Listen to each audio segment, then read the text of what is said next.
All right, let's talk about something that feels like it's been ripped right out of a sci-fi movie, but it's a lot closer to reality than you might think. We're diving into this new frontier in gaming, one where it's not just about you playing the game is also, well, playing you. Just for a second, let's put ourselves right in the middle of this scene. So it's been a long week. You're looking to unwind a bit. You see this new game pop up, and it's promising a personalized experience that's powered by AI. You figure, hey, why not? And you click play. Your heart starts beating just a little faster. You can feel that excitement building. You know the feeling. The jackpot bar fills up almost all the way, and then it just stops. So close. That little jump in your pulse, the subtle flicker in your expression that you didn't even notice, that wasn't just in your head. The game saw it. The game felt it. And that, well, that changes everything. So how on earth is that even possible?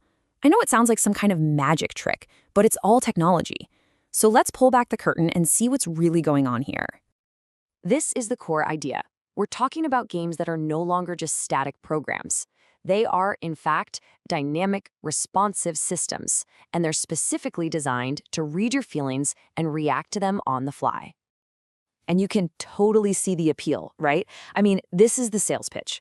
A game that actually gets you, a game that can pump up the excitement when it senses you're on a roll, or maybe even dial things back a bit if it picks up that you're getting frustrated. It sounds like the perfect gaming sidekick. But that's the million-dollar question, isn't it? How does a piece of software know what you're feeling? It's not a mind reader. It's a data machine. So let's break down exactly how it works. It all comes down to this simple but incredibly powerful three-step loop. First, it senses you. Then, its AI brain analyzes all that sensory info. And finally, it adapts what it's doing in response.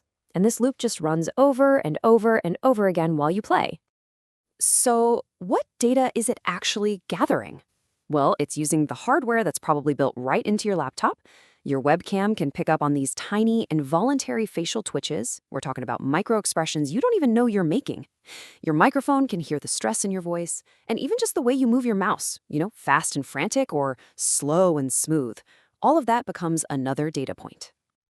And here's the crucial thing to understand. This isn't just one single technology. It's actually a pretty potent cocktail. It's blending the psychology of why we make certain choices with the design tricks that make games so addictive and the hard science of reading your body's biological data. All of that rolled into one shiny, blinking interface. But once the game knows exactly how you feel, the really important question becomes, what does it do with that information? And this is where the whole conversation shifts from cool, futuristic fun to something maybe a little darker. This comparison really gets to the heart of it. I mean, traditional online casinos are already masters at keeping us engaged, but they're working with general data. They have to guess what keeps people playing.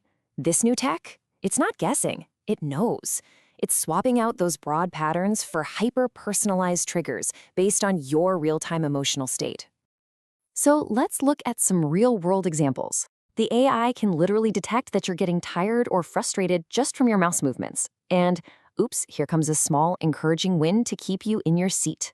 Or it can sense your excitement building and just double down on it, cranking up the music, making the visuals brighter, all to pull you deeper into the moment. Now just try to imagine where this goes next. The source material talks about mood-based gaming modes.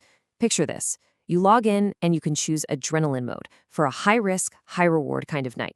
Or maybe you're not feeling it, so you pick chill mode for smaller, steadier wins. It's about tailoring the entire gambling experience to whatever emotion you want to feel. So this obviously brings us to a huge crossroads. The technology is without a doubt powerful, but is it ethical? This is the big debate that regulators and, frankly, all of us are about to have. On one side of the argument, you've got people saying, hey, this is just the next step in entertainment. They'd argue it's harmless fun, no different than a movie with a great soundtrack that's designed to make you feel something. It's just a more tailored experience, better customer service. But the other side, they see something totally different. They see an ultimate manipulation machine, a system built to exploit our emotions for profit, a machine that literally reads your mind while it's taking your money. And that is the fundamental question we're left with. When a machine can change its strategy, not based on the rules of the game, but on the chemical reactions happening inside your brain? Have we crossed a line? Where does fair play actually end, and where does exploitation begin? One thing is for sure, and this is a point we really need to get our heads around. This is not some far-off future. The technology is here, right now. And that line between a game that feels intuitive and a game that is actively manipulative is becoming almost impossible to see. So I'll just leave you with this one last thought. The next time you're playing a game and you get that perfectly timed win, that uncanny stroke of luck that just feels a little too perfect, you might want to ask yourself, is this just chance? Or is the algorithm just responding to what it sees in your eyes?